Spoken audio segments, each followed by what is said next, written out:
Have you ever stared into an animal's eyes and wondered what is going through its head?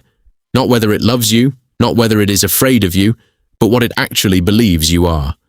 To a dog, are you family? To a cat, are you just the giant who opens the food? To a bird, are you some bizarre creature with no wings? And to a wild animal, are you a predator, a harmless object, or something so unusual that it doesn't fit into any category? The strange truth is that animals don't see humans the way we see ourselves. We think of ourselves as individuals with names, careers, houses, phones, relationships, and entire complicated lives. Animals have no reason to understand any of that. They experience us through smell, movement, sound, facial expressions, routines, and the things we repeatedly do.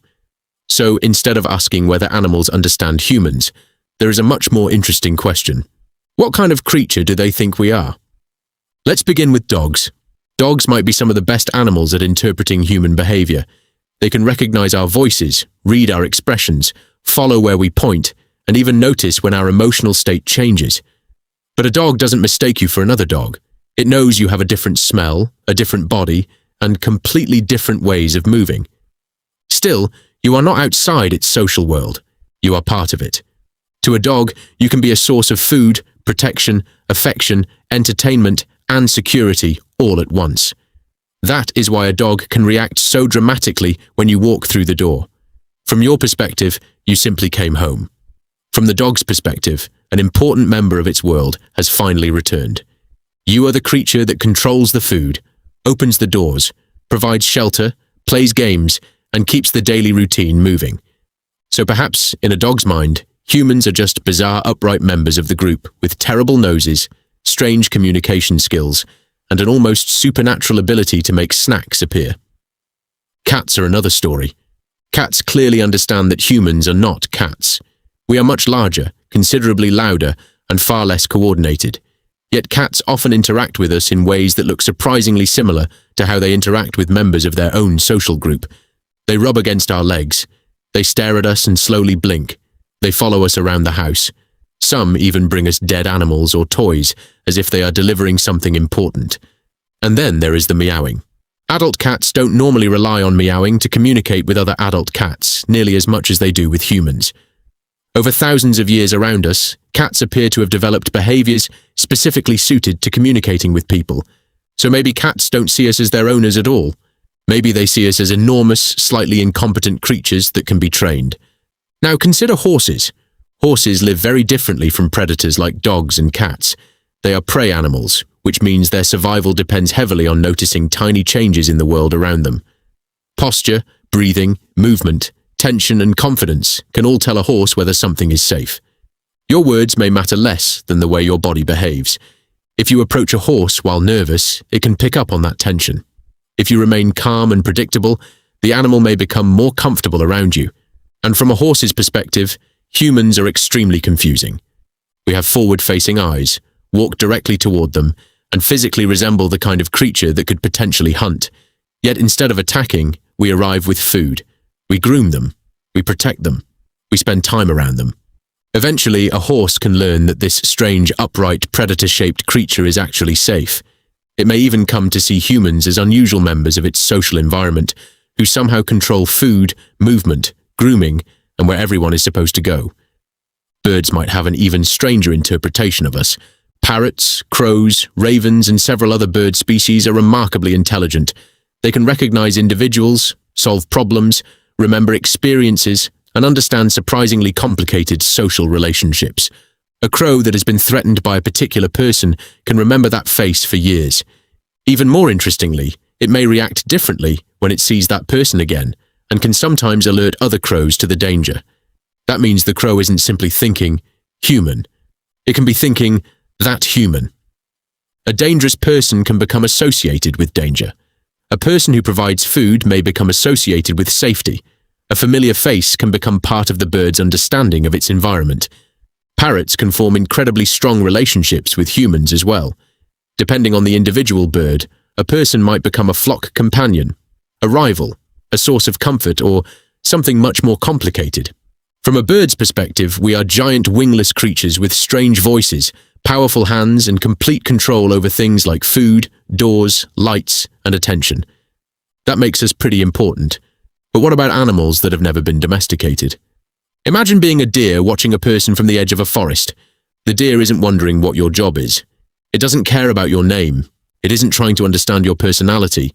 Instead, it is paying attention to your size, your movement, your smell, the direction you're traveling, and how close you are.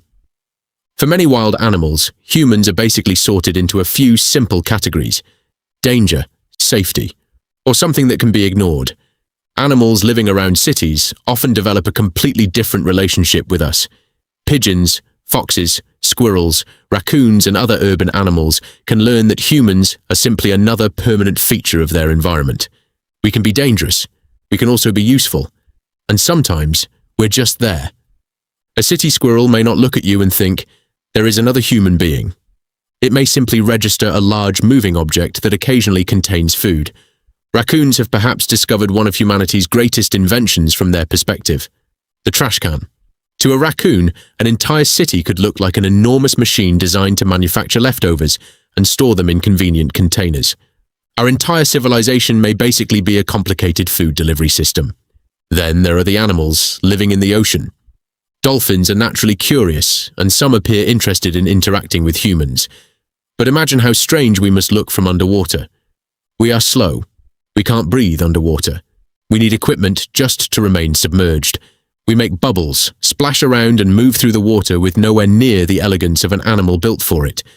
To a dolphin, a human might simply be an awkward land creature that somehow wandered into its world. Whales have an even bigger reason to see us differently. Compared with a whale, a human is unbelievably small. Standing next to one would be like putting a bird beside a skyscraper.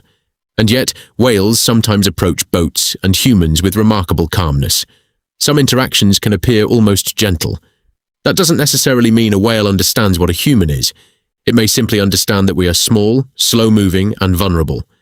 Then there are octopuses. If there is one animal whose experience of the world may be almost impossible for us to imagine, it could be the octopus. Its nervous system is radically different from ours. Its arms can explore and respond in ways that seem almost independent. Its skin can change color and texture. It can solve problems, investigate objects, and react differently to different individuals. An octopus may recognize particular humans who care for it. It may behave one way around one keeper and completely differently around another. It probably doesn't understand humans in the way we understand ourselves, but it can learn that certain humans matter. And that's where things get really interesting.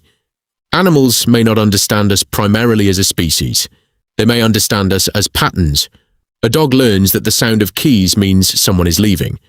A cat learns that a certain noise means food is coming. A crow remembers which face caused trouble. A squirrel remembers which person drops food. A wild animal learns which humans move toward it and which ones keep their distance. They may not be asking themselves, what exactly is a human? Instead, their version of the question may be much simpler. What does this creature usually do? And that might actually be the closest answer we have. To animals, we aren't one universal thing. We're individuals. Some humans bring food. Some bring danger. Some provide shelter. Some cause pain. Some are completely irrelevant. And perhaps that should make us a little more humble. Humans like to imagine that we are the main characters of the planet. But animals aren't sitting around trying to understand our careers, our politics, our ambitions, or our dreams. They're watching what we do. They're learning from our behavior. Every movement, every sound, every habit, and every decision gives them information about us. Whether we realize it or not, we are constantly teaching animals what kind of creature a human can be. And we don't teach them with words. We teach them through behavior. In the end, that might be the only language they really need.